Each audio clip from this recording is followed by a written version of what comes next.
Look what is on the door to this classroom, folks. Habra High School, room 133. Can't make this stuff up. Ruckus access point inside this room, industrial strength design for 100. All right, folks, this is Joe Imbriano once again. We're at Habra High School, Habra, California. And I just wanted to talk to you about a couple things.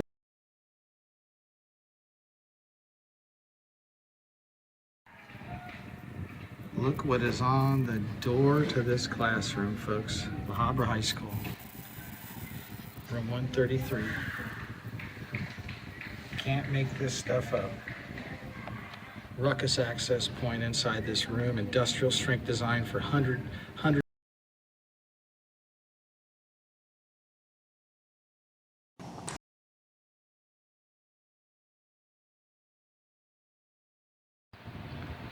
They got money for cameras, though. They got money for cameras and Chromebooks, folks. Irradiation and surveillance. All right, so there it goes. So we're gonna look at this sign here. You can read it, it's a closed campus. You can't loiter here, you can't interfere, disrupt activities, you can't trespass. No alcoholic beverages. Now I wonder how many of the teachers are showing up to work with alcoholic beverages in their system. No weapons on school property. This is really interesting, folks, because I wanted to talk to you about this. No weapons on school property, yet the school district has deployed weapons on school property. The Fullerton Joint Union High School District, after years and years and years, literally 5 years of parents bringing forth scientific evidence that microwave systems in these classrooms causes imminent harm to these children. Trustees, my name is Diane Hickey, and I'm the parent of a sophomore in the district. I am submitting into the public record facts relative to pulsed microwave radiation and the health of the students and teachers. The following is a quote from a letter addressed to the LAUSD Board of Education from Martha Herbert, MD, PhD. Parents bringing forth scientific evidence that microwave systems in these classrooms causes imminent harm to these children. I'm a pediatric neurologist and neuroscientist on the faculty of Harvard Medical School and on the staff of the Massachusetts General Hospital. EMF, RFR from Wi-Fi and cell towers can exert a disorganizing effect on the ability to learn and remember, and can also be destabilizing to immune and metabolic function. This will make it harder for some children to learn, particularly those who are already having problems in the first place. Parents bringing forth scientific evidence that microwave systems in these classrooms causes imminent harm to these children. The 1971 Naval Medical Research Institute report, a bibliography on microwave radiation, listed as observed disorders, lack of concentration, anxiety, and loss of memory. Parents bringing forth scientific evidence that microwave systems in these classrooms causes imminent harm to these children. The Defense Intelligence Agency 1976 report on biological effects of EMF showed that military personnel exposed to microwave radiation experienced fatigue, irritability, sleeplessness, depression, anxiety, forgetfulness, and lack of concentration. Common health effects that are currently being linked through research are impaired brain function, concentration problems, inability to focus, short-term memory problems, brain fatigue, loss of alertness, brain fog, ADD, ADHD, impaired mental processing, reduction in the ability to form judgments, make decisions, process information, develop intellectually, respond to the environment, acquire and develop insights, make connections, and learn. Parents bringing forth scientific evidence that microwave systems in these classrooms causes imminent harm to these children. An associate recently passed on the observation of 22 school nurses in schools where Wi-Fi had been installed for 3 to 4 years. They noted increases in disruptive behavior, sleep disturbances, anxiety, seizures, and more children being diagnosed with ASD, particularly at earlier ages. Parents bringing forth scientific evidence that microwave systems in these classrooms causes imminent harm to these children. Students achieving their academic excellence will be clearly compromised with the introduction of wireless radiation. With what is known about EMF exposures and learning, introducing radiation into the school environment is a full yielding of student health and potential scholastic achievement to wireless technology. Your purpose is to provide an environment conducive to learning. Why are you trustees proceeding with the installation of pulse microwave radiation in classrooms, undermining your very purpose for being here? Parents bringing forth scientific evidence that microwave systems in these classrooms causes imminent harm to these children. We're not going to sit here and let you folks run this like your living room anymore, because it's not your living room. It belongs to the taxpayers, and it belongs to the parents, and you're here to educate these children, and you're here to make sure that these children are safe when they're in school. And from your behavior, I have yet to get one email from any of you acknowledging receipt of any of this. The only thing you've said is, we're not going to meet with you, we're not going to meet with this oncologist that wants to Skype in and have a conversation. So, you know, I'm going on 3 years showing up here, missing time out of my family. I'm not going to stop. You're putting defibrillators in, and I'll be honest with you, you're probably going to need them. Because once these systems go in, if they do, against my wishes and all the pleas I've made, you're going to see issues with children possibly dropping dead. Because it's happening. It's happening right now. No one's tracking it. No one wants to find out why it's happening. But you got defibrillators everywhere. Let me tell you something. The blood's going to be on your hands for ignoring this. We have the leading integrative cardiologist in the United States, Dr. Sinatra, totally warning against what you're doing. Putting high-powered access points in with 35 devices, and add those emissions to the 35 devices that are already in the class against school policy that teachers aren't enforcing. All the kids got their cell phones on all day. Those things are pulsing away. They're in there texting each other, playing their little games on them. No one's enforcing that. So now we're going to go to 70 wireless devices in the classroom. And Dr. Singer, you're the father of the microwave soldier. You know all about this stuff. We've presented you with plenty of information, sir, and you've been in utter denial. I'll pick this up at the end of the meeting. Thank you. Thank you.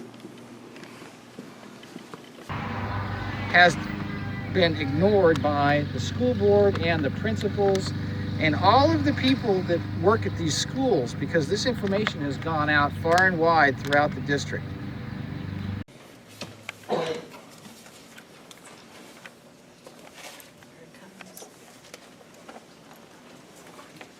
Good evening, trustees. My name is Diane Hickey. I'm the parent of a sophomore. I am submitting into the public record facts relative to wireless radiation and the health of the students and teachers.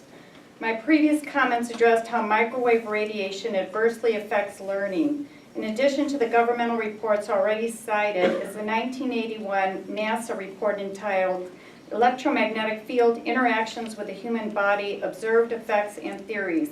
On page 30, table 11 is listed. Headaches, nervous tension, mental depression, memory impairment, dizziness, and fatigue. Effects of microwave radiation are the antithesis of an optimal learning environment. The May 2015 Canadian Medical Association Journal reported that Health Canada's wireless limits are a disaster to public health. The journal interviewed multiple international experts in radiation and cancer who warned that the microwave radiation levels allowed in Canadian classrooms, residences, and workplaces are a disaster to public health. So why should we care about Canada's wireless limits? The answer is that they are essentially the same as our FCC limits here in the United States. Parents bringing forth scientific evidence that microwave systems in these classrooms causes imminent harm to these children. A recent news story from Canada reports on 2 teachers' unions wanting Wi-Fi to be banned in area schools, citing the thousands of science studies demonstrating adverse health effects, including electrohypersensitivity. Another recent story out of Canada is a student's appeal from students for the government to step in and protect students. A quote from one of the students, "I did not consent to this level of risk. The school board has been informed that our Wi-Fi system puts us at risk of infertility and breast cancer, but it's choosing not to protect us." Lastly, on March 23rd, I sent a letter to the district chairperson of technology, Mr. Knowles, to share with him the information that I've shared with you trustees for the past couple of years on this emerging public health crisis. You trustees were carbon copied on this letter sent via email, as well as the following organizations and individuals. Troy High School administrators, Mr. Willminster Sanjay Berg, Troy High School PTSA President Kim Cusick, PTSA Executive Board members Dan Kuykendall, Ann Senek, Susie Kim, Susan Reese, Emily Wallace, and Heidi Kim. Troy Support Organization President Kathy Kubo, Board of Directors Ann Senek, Sandy Mulady, Cindy Cow, Jenny Hamilton, Nimi Richards, Superintendent Scambray, and Dr. Jennifer Williams. Martin Blaine, PhD, Columbia University. Orange County Board of Education Trustee Robert Hammond. There's a critical disconnect between the parties working to bring wireless radiation into our school and what the scientists and scientists are telling us. This is unacceptable. In the letter, I asked for an acknowledgement of receipt of this information from Mr. Knowles. I have not heard back from him. I am submitting a copy of this letter into the meeting minutes. Thank you. Thank you. And yet here they state that weapons are not permitted on school property. Now, the fact of the matter is that Chromebooks are a weapon, folks. Chromebooks and iPads and wireless devices are a weapon. And I'm here to say that that's not acceptable. That we're pointing out something that's very, very important, the health of our children. And we provide these studies, and this body, a couple of years ago, under the old superintendent, was going to wire, had all the plans going forward to wire the schools. And then change of administration, and all of a sudden now you're going back to wireless. And you can accomplish what you need to accomplish with a wired, safe system. And I cannot understand how all of you people, all the board members who went out of your way to run for election to represent us, think it's okay to ignore us. Protect our children. And I'm all emotional because it makes me sad, and I know you guys are parents, many of you. It makes me sad that you're not listening and take action on this. All right? And that's why the ordinary people like us want to run and do something, because you're not listening to us. What is it going to take? What is it going to take? I have an article here, and you heard it, about where a rat, they expose it to 900 megahertz of a cell phone radiation, and they did a test, and then what happens is the radiation, it hardens the outside layer of the ovum. And you know that the girls are born with all the eggs we're going to have in the rest of our lifetime. And it hardens it, the shell. It hardens the outside. So it makes the sperm penetration more difficult. If that isn't increasing infertility, what is? What is? Our infertility rates are skyrocketing. Okay, our health, our children are diminishing. Our children have diabetes. They're obese. Why? Are we not going to pay attention? And yet here they state that weapons are not permitted on school property.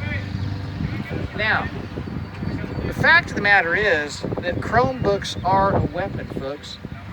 Chromebooks and iPads and wireless devices are a weapon. The elephant in the room is microwave emissions. Microwave emissions are a weapon. And I've alleged, and I will continue to allege, that it's an intentional attack on fertility. I don't know what your political bend is. I know most of you are liberals.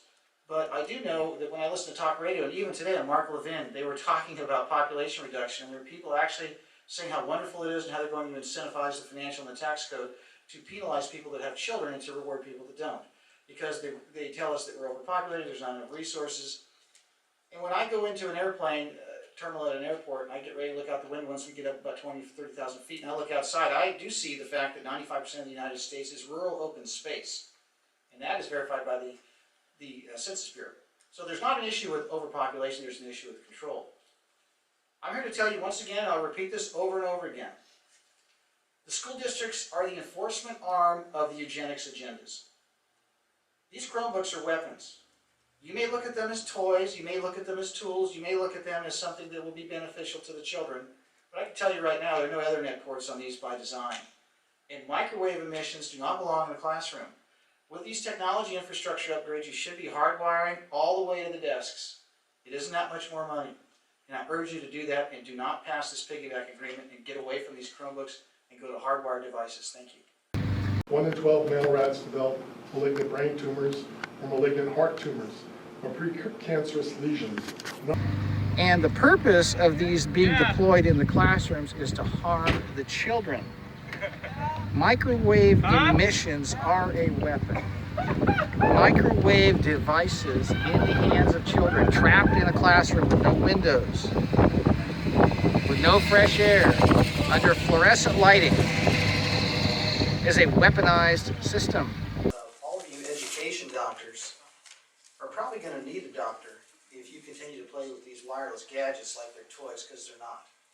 I'd like to present some studies here to Mr. Atkinson. I'd like to enter that into the public record as well. My contention with wireless technology has always been, aside from cancer, is reproductive harm. Now, the studies are few, but they do exist. And the reality is, if you take the same frequency, the same power level, the same pulse modulation, the same SAR rating, the same power, with a fraction of the exposure time, and you do that to a rat, but when you have a microwave transmitter on these rats' abdomens, there are significant decreases in their ovarian reserves. That is basically infertility in the making. And yet here they state that weapons are not permitted on school property. Now, the fact of the matter is that Chromebooks are a weapon, folks. Chromebooks and iPads and wireless devices are a weapon. One of the studies that you've been presented with is 15 minutes a day for 2 weeks on the abdomen, 50% reduction in ovarian reserves in these rats. I've always alleged that this is intentional and that you're going along for the ride. I'm here to tell you that for the past 3 years, we've been coming to these meetings. We're not going to stop coming. We're going to keep presenting this stuff and holding all of you accountable. Because the bottom line is the science is there, the information is there. And yet here they state that weapons are not permitted on school property.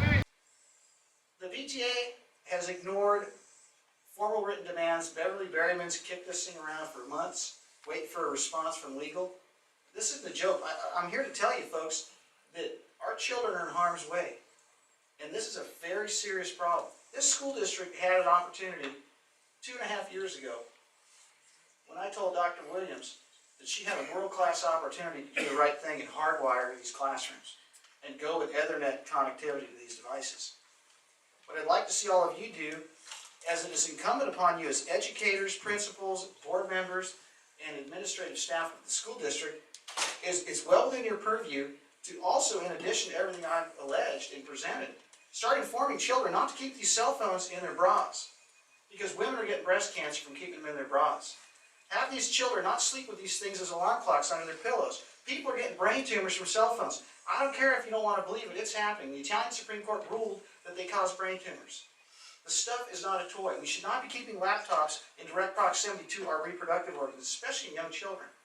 I can't begin to tell you how horrified I am with what's going on in the Fullerton School District, where the superintendent continues to put pictures on his Facebook page of children putting iPads on their laps while they're at school. I think I've said enough for now. Just urge you to do the right thing. We're in very precarious times. You're in the crosshairs of an agenda, and I hope you'll wake up to it. Thank you. Thank you, Mr. Imbriano. The fluorescent lighting systems have been linked to all kinds of endocrine cancers. You stop to realize that life on this earth has evolved under natural outdoor sunlight, but as we become more civilized, we've moved indoors behind glass, window glass that stops the ultraviolet part of the sunlight, and eyeglasses, automobile windshields, they're all cutting out that important part of the spectrum. And different colored lights, not only artificial lights, but different tinted contact lenses and deeper colored sunglasses are drastically affecting the light that is entering the eye, that is controlling body chemistry. The Environmental Health and Light Research Institute, founded by Dr. Ott, has funded numerous studies on the effects of artificial light on animals and humans. One study centered on school children and classroom lighting. John Ott explains. Time-lapse cameras were used in a standard first-grade classroom, and several hyperactive children may be noted, especially the boy in the immediate foreground.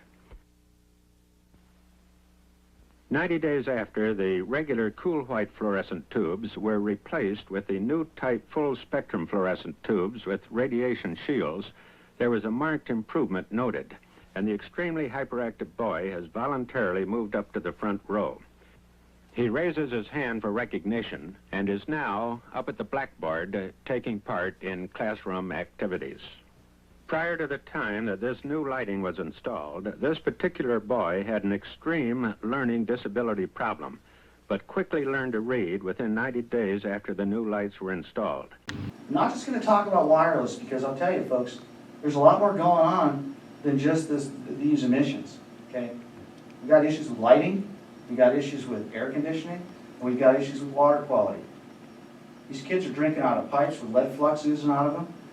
We don't have any water filtration for the students, but I'm sure you all got sparklets in the office. You don't think there's any chance of any sunlight getting into this classroom, do you? Or these over here? Nothing like compact fluorescent lighting in a room with no windows. Wi-Fi access points, microwaving the students. The poultry industry found that chickens living under full spectrum light had dramatic improvements over their counterparts living under common artificial light. They not only lived twice as long, but produced significantly more eggs. In addition, the chickens were calmer, attacked each other less, and their eggs were lower in cholesterol. Perhaps the most frightening study conducted centered on the lifespan of mice raised under various lighting conditions.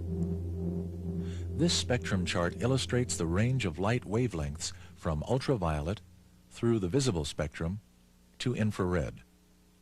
Natural daylight is charted here, running fairly evenly throughout the visible spectrum and dropping off sharply in the ultraviolet.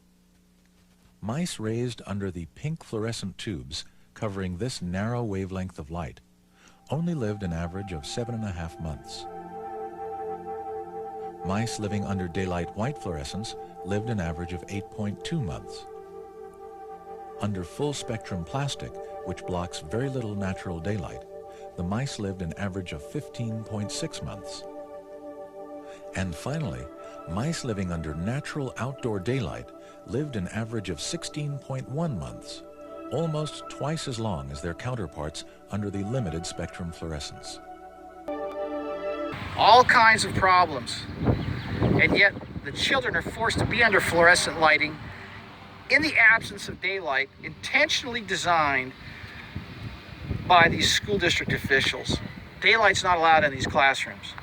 Now, years ago, you could see these windows. They had openings for daylight. They've been painted over. This is all part of the agenda to deprive these children of vitamin D and the life-giving energy from the sun. Weapons are being allowed on school property by the school district, ladies and gentlemen. The weapons are allowed on the school property because they are being provided by the district employees and they're being operated by the teachers. They are the Chromebooks. Chromebooks are a weapon. Screen time addiction is a serious problem in children. Screens have no place in the educational system, folks. There are all kinds of studies that show pencil and paper and books are far better for learning than computers. There are all kinds of studies that show that daylight in a classroom is far more beneficial to learning than no daylight. And yet we have a weaponized classroom on our hands. Wireless emissions are a weaponized classroom. Look what is on the door to this classroom, folks. The Habra High School. Room 133. Can't make this stuff up. Ruckus access point inside this room, industrial strength design for